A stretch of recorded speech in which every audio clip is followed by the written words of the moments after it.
So last week I showed that the new rules for end-of-life care. By the way, those of you, if you saw that last week, great. But I think my plan is now, since we're going to do a table talk with Barbara Carnes on the Tuesday, the 29th, I think on the 27th, Sunday the 27th, right after the second service, about 12:50, I'm going to show it via Zoom, so that people that want to be part of the table talk would have another opportunity to look at that. So if you know somebody that didn't get to see it, we'll be showing it. That's my plan, is to show it after church on the 27th. There are additional copies of this book that you could, from last week, and I ordered a number of them, and so if you know somebody specific that you think would benefit from this, feel free to share it with them. And then if you may have noticed already, but if you did not, there are a lot of other resources too available, and you can look on the back, and they're definitely not trying to make a lot of money here, which is they're really trying to distribute this and get it out to people. So I was able to order like 100 copies of it for a couple bucks a piece. So that seemed to me to be a good investment. I want to be clear, the excellent video we saw last Sunday is the one you're going to show at the table talk?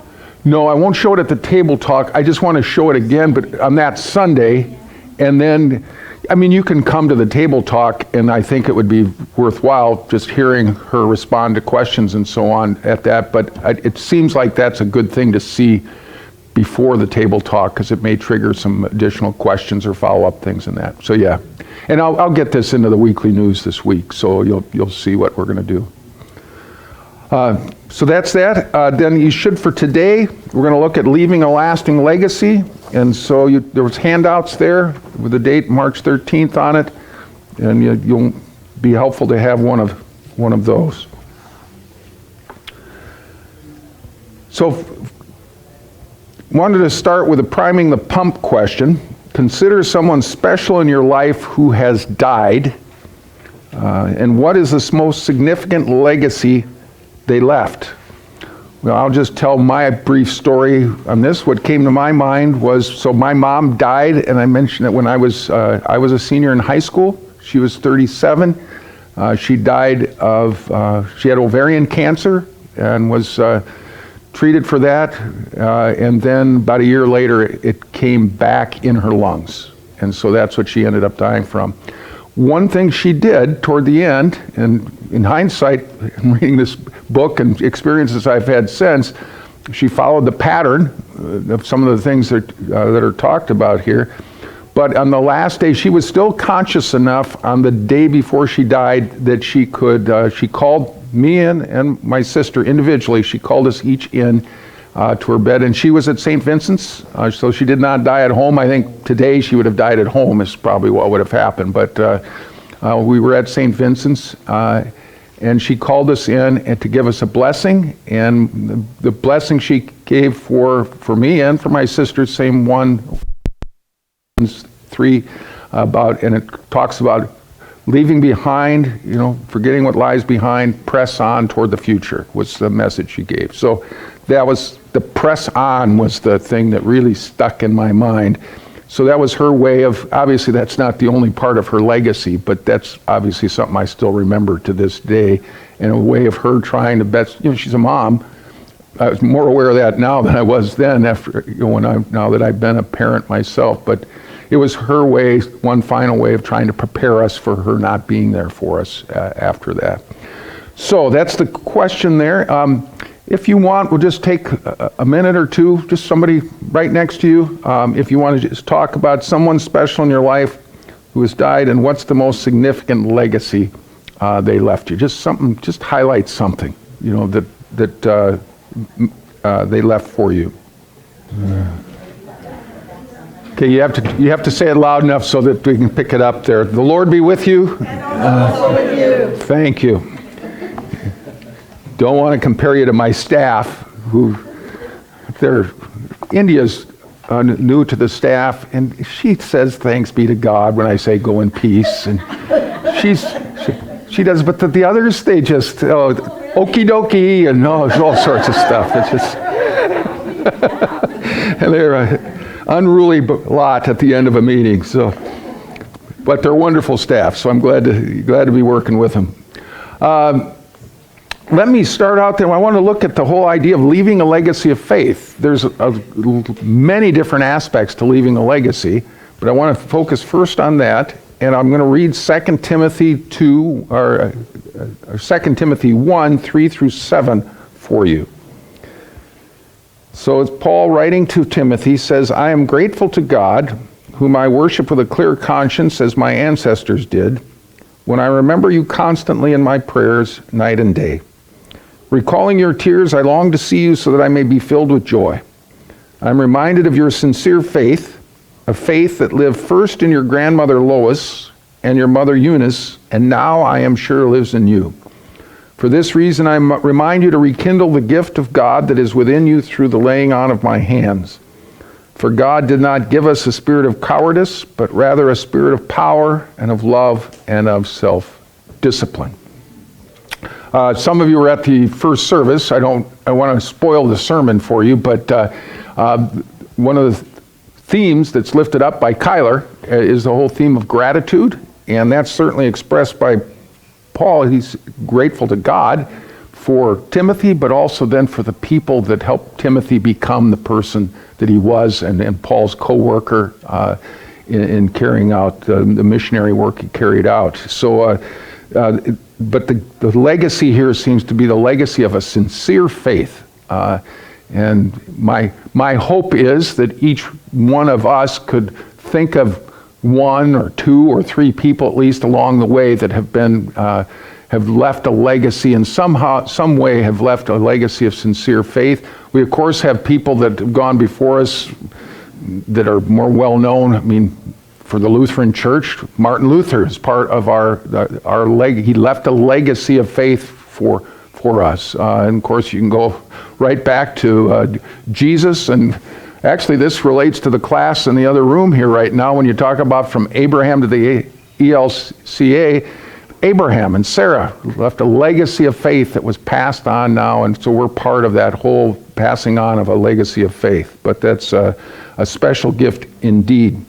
And that verse, the last verse that I just read to you, talks about a spirit of power and of love and of self-discipline, not a spirit of cowardice.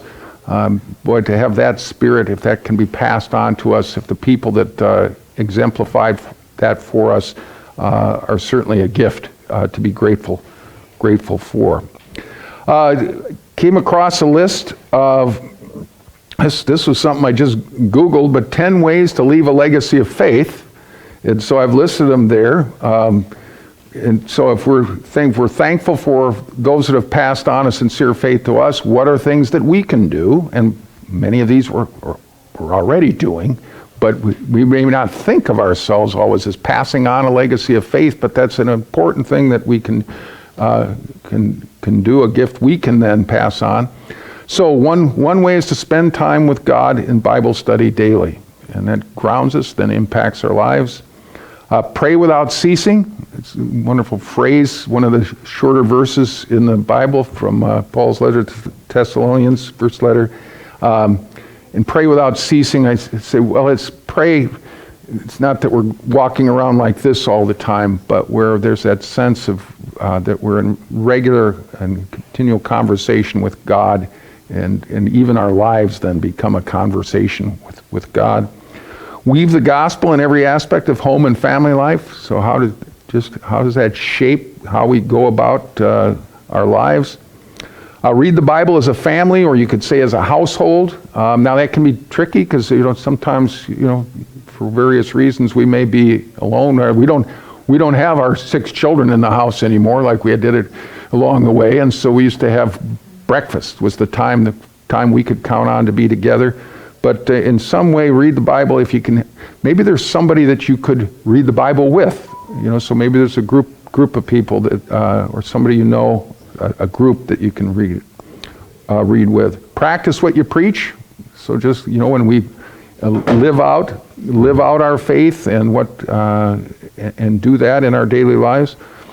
Ask for forgiveness. That one might not come to us right away, but we have a faith and a spirit that allows us, a spirit of power and love of self-discipline. That spirit's going to allow us to dare to ask forgiveness. Because sometimes asking for forgiveness means you got to admit you need it. So that people that are able to wrestle with their own shortcomings and do it in a straightforward way, that becomes an example for others. Give generously, and this is a congregation with lots of people that give generously in all sorts of ways, both to support the work of the church, but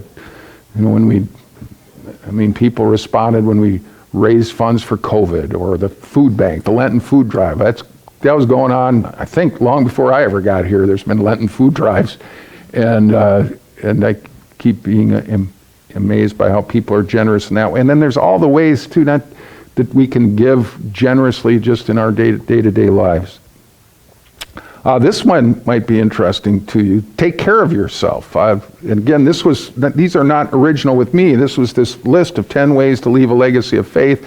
And I thought given that we lift up self-care here at St. Andrew, it was great to see that there. But if we take care of ourselves, and the basis for that is it's not.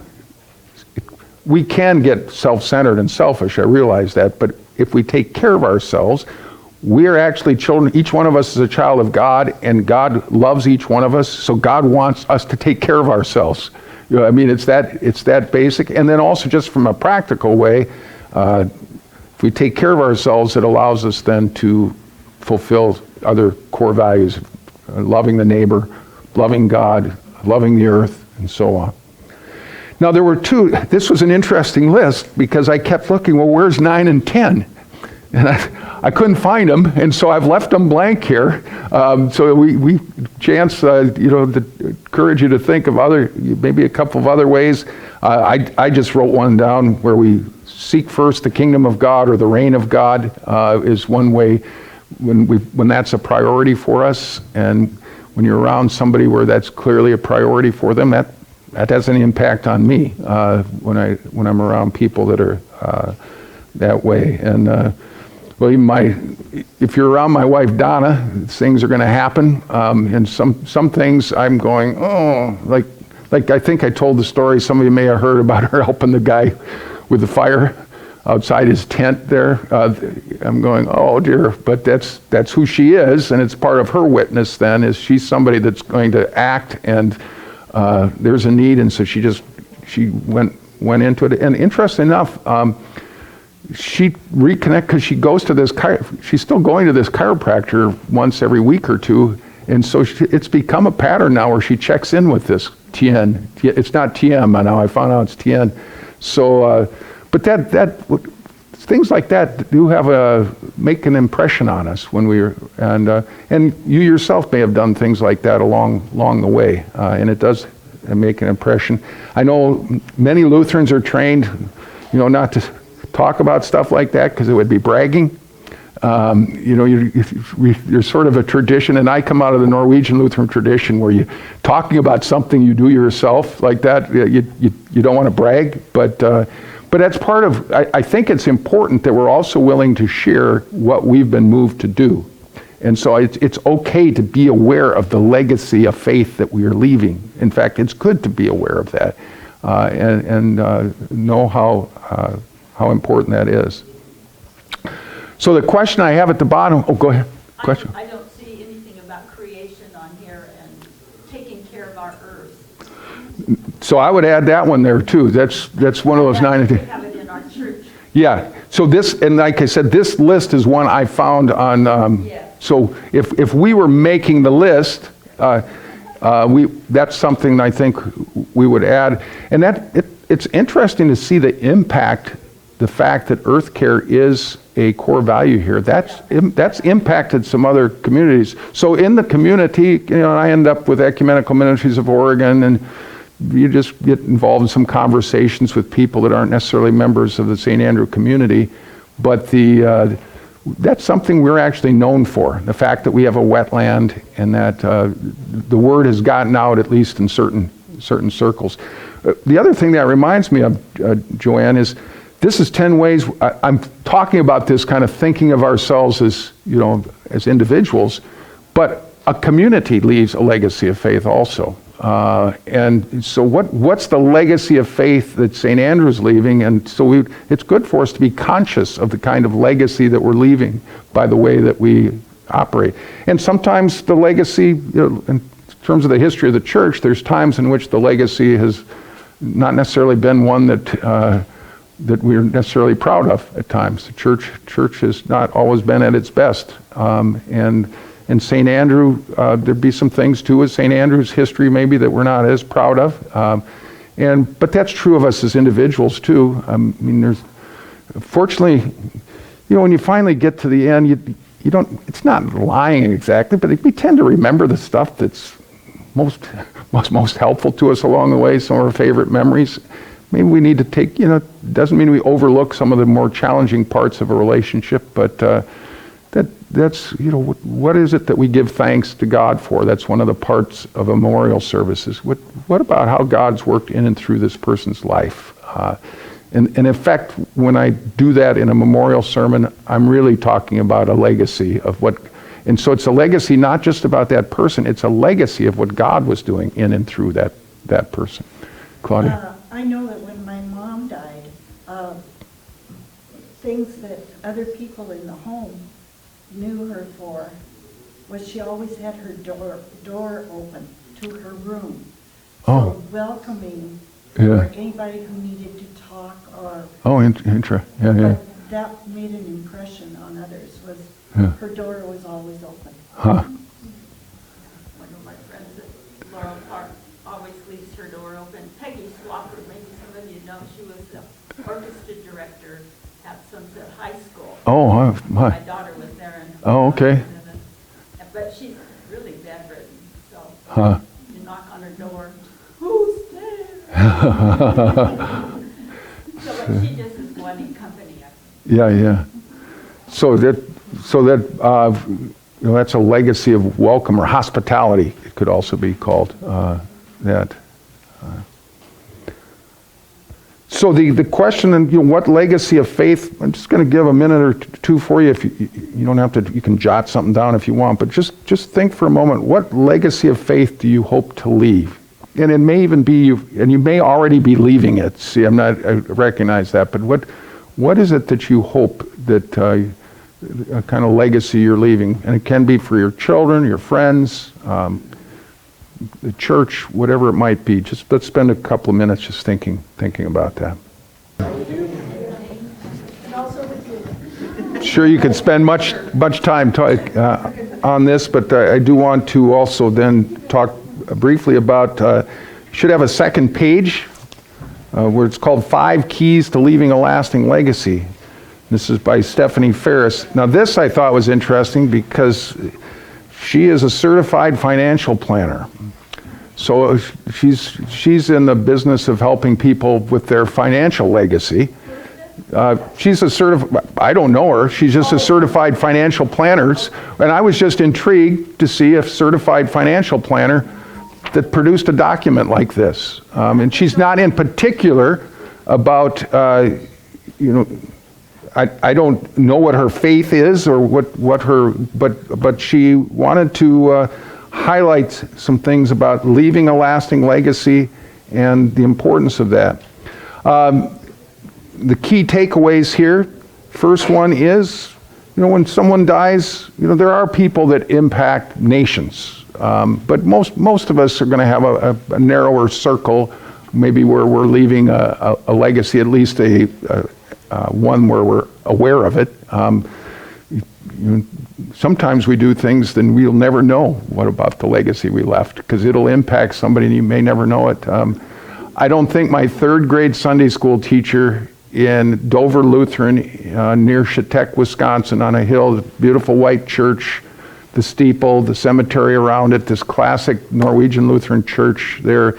My 3rd grade teacher was Sigve Olsen, and if you've been here long enough and heard me do when we present Bibles, I'll show my Bible I got from her in 3rd grade and the stickers she gave us and that.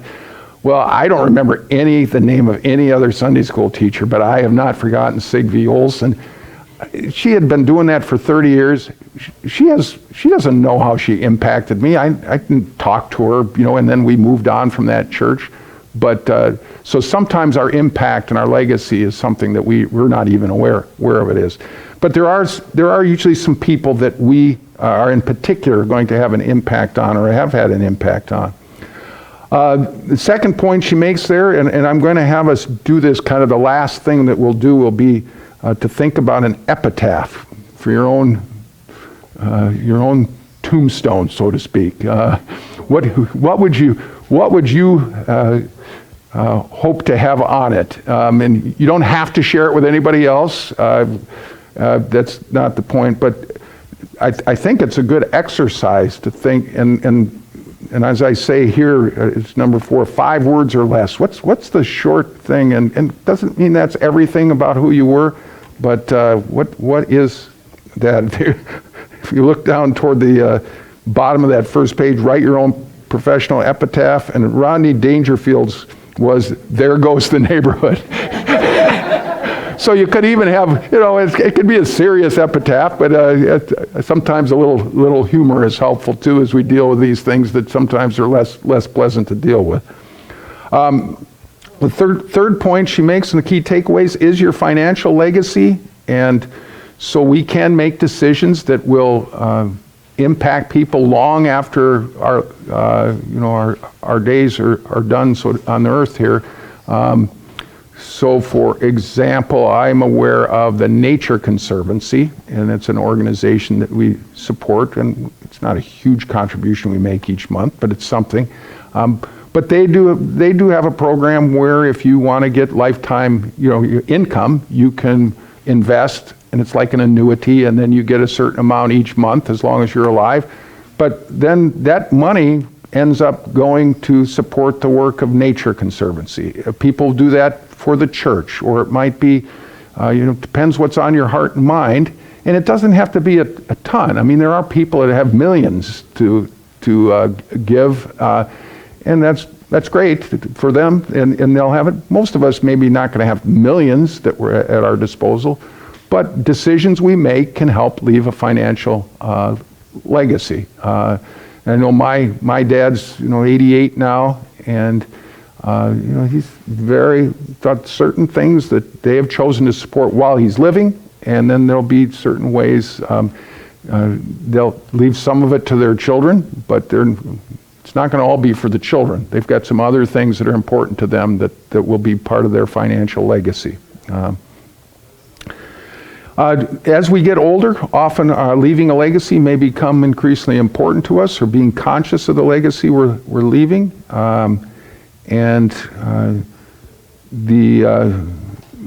She says there in that 4th bullet point, your family and friends will never forget you, but legacy goes beyond memories. And so what is it that you want to leave? And then if you want to make a lasting impression that's more widespread, then that's what the rest of this is for too, is to help you think about what that might be. Any comments on this, or anything that this is triggering for you? We go ahead. Yeah. When I was working, my boss gave all of her people a box. And in the box, we were to keep the letters and thank you notes and things that staff had given us, or patients had given us, and that is a legacy to me. And it's one of those things that you can look at and think back on and really appreciate. Huh. Yeah. Somebody else come? Yeah, go ahead, Fred. Reading about epitaphs, and my favorite one was at the tomb, they have a button that you could push, and it'd say, "Thank you for coming, but I'm not here."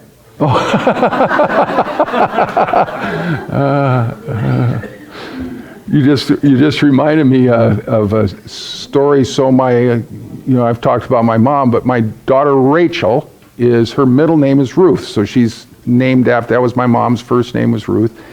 And we haven't gone for a while, but every 3 years we'd go back to Wisconsin for a family reunion on my mom's side of the family.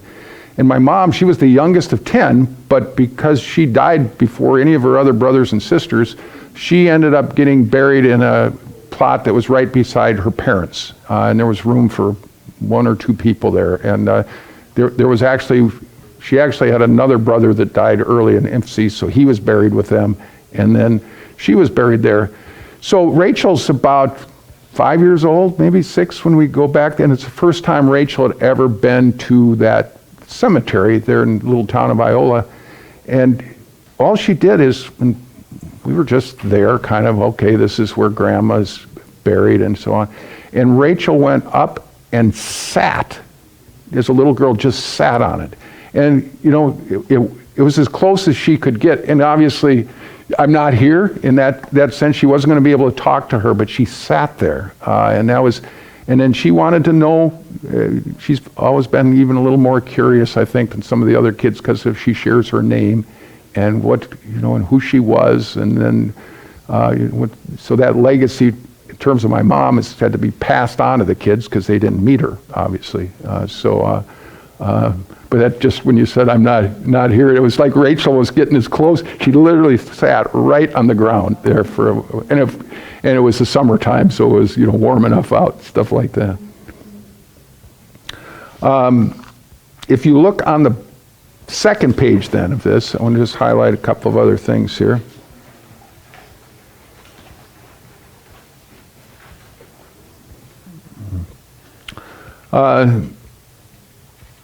The first one there can be difficult at times for us. Evaluate your life, and when it comes down to it, leaving a legacy meaning is simply knowing that you've left your mark on the world. The best thing to do is to stop where you are now and evaluate. If you died today, what would people say about you? Are you happy with being known for that? And then it says if you don't like what you find, you can start asking how to leave a legacy that would make you happy. So there's anything to do there. And it might be something as simple as reconnecting with somebody. And so I have, in our family, one of the saddest things, so I'm just sharing the stuff I know about, but I have a younger brother, and he's basically disconnected. He's adopted younger brother, and he is disconnected with our family for years, and especially with my parents. So and I can tell my dad, it's unfinished business for my dad, and he would just love to connect, but it's probably not going to happen. And there's reasons for it. At a certain point, all of us are going to have things we just don't handle the best or do well in that. But I'm saying if my dad could somehow connect with him one more time, that was something he'd like to do. So there may be stuff like that in our lives where time comes, and if you have a chance to try to heal a relationship, and it may not get completely healed, but just to somehow connect with somebody, that's what I think is part of what is being gotten at here. So what are some things that you could do that would help with that? And then I appreciated passing along your values. Joanne, you brought up about earth care. Well, we have our 5 core values here at St. Andrew. In effect, what we're doing when we lift up those core values is we're trying to pass on a legacy. It's there for ourselves to guide us in how we live it out, but also to pass on to generations that will come after us, to our children. And I still remember, not all the confirmation students necessarily jump all over those core values, but it's fun when you see it emerge in a statement of faith or something like that. That they're listening, and and in fact, we've even had kids who have chosen not to get confirmed. But the one thing that I've heard, I think virtually every confirmation student notices if the church cares for people in need. And even though they may not be as comfortable with some of the stuff about what you have to believe about God or whatever, that they notice. And so that part of the legacy of St. Andrew of being generous, helping others, they pick up on that. They even like several of the kids along the way have mentioned just that if somebody's in the pew and can't come up for communion, they love to see communion taken to somebody in the pews. So those are, sometimes we pass on things and we're not as, we don't realize some simple things can be really important. Julie. One of the things that has been so deeply satisfying for me is to write. And I had been a writer for a long time, and that was part of my teaching and part of my work for the ELCA. But I've published several books now in the last few years, and I always have a writing project. And it really is about leaving my tracks. Yeah. Leaving the words of what I believe to be most important for others and for my children and family. And it is a deeply satisfying thing to be able to do that. Yeah.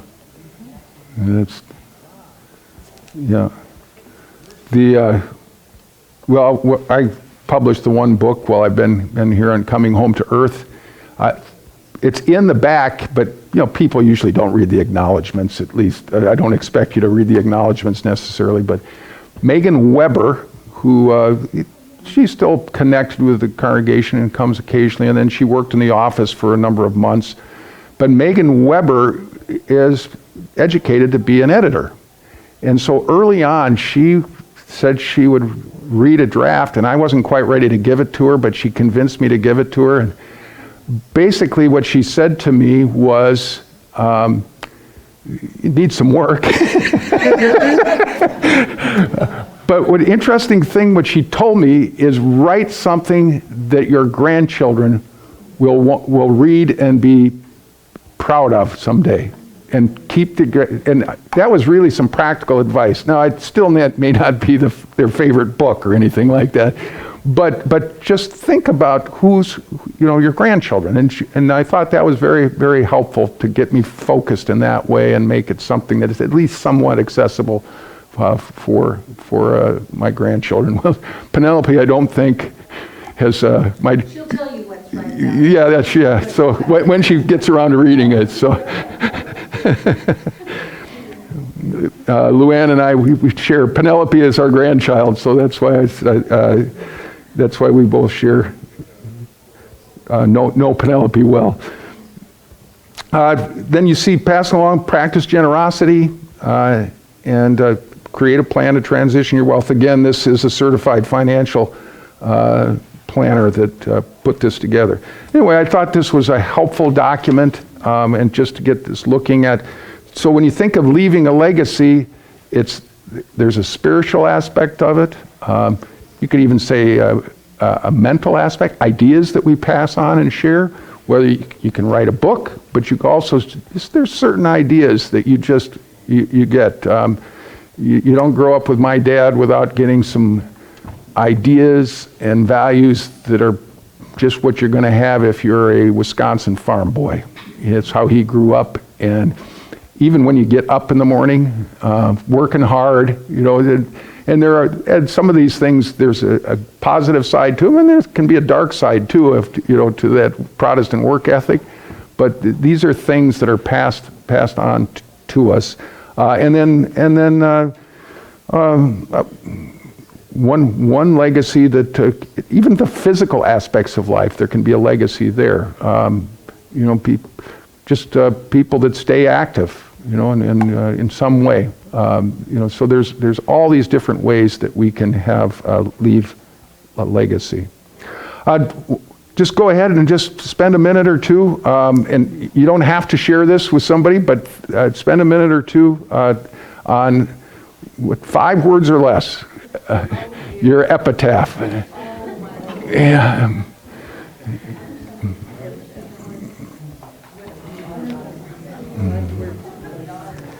You can share if you want, but I'm just saying you don't have to.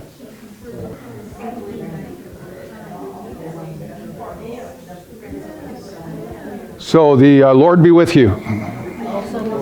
We are almost to the end of our time.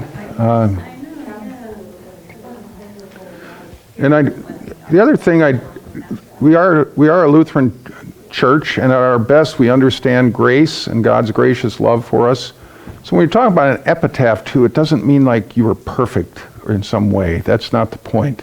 But what stands out, and again, think of it, it's not just about who we are, but it's who we were and how God worked in and through us is part of that. So, you have somebody that's well known, was not a Lutheran, but he had the name Martin Luther King Jr. This is the guy that gave us the concept of beloved community.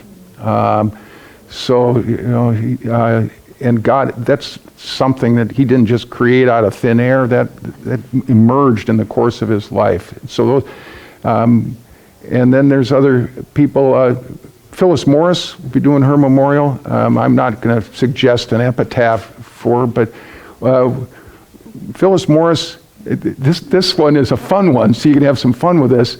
She talked our ears off, is what but it's fun, but there's behind that is, behind the fun part of that is Phyllis is somebody that she worked the narthex with new people and stuff like that, and she was tenacious about Meals on Wheels. And there was a time when the pastor could go and do a prayer there, and then they kind of gave up on that. But she made sure that that I was going to come for the time when it was our time of the month for St. Andrew people to be there. So there can be some fun aspects of this too. And again, we don't have to be perfect about these things. And maybe we'd be surprised to see how God has worked in and through us and touched some people we didn't even imagine. But leaving a legacy is a gift we as people of faith have been given by the people who have left us legacies, and then something that we can leave with others too. All right. I was going to ask about preparing for our memorial service, but I see it's on for next. Exactly, and I'm literally going to have the form that Pat Christensen has started sharing with families ahead of time, because and I do have not a ton of files, but I've got probably 7-8 files in my desk of people that have given me some plans. I did have one Missouri Synod pastor when I was up at Trinity in Tacoma who gave me all the plans for his memorial, and he even wrote half the sermon for me. And gave me strict instructions not to mention him in the sermon, and I just didn't listen to him. I just went ahead and mentioned him anyway. In fact, I told the story of him telling me not to mention him in the sermon. That's what I did to him. But it is helpful to family if you're open to that, just to jot down some kinds of things, or kind of what you were talking about, collecting the stuff you had there. We can also do that. It doesn't have to be a ton of stuff, but just a few things that are kind of together. And it can really help, because when we finally do, when we die, and the family, it's helpful right at that moment to have some of that, because trying to figure it all out can be a challenge. Yeah. All right, blessings. Go in peace. Serve the Lord. Okay, yeah, you guys are pretty good.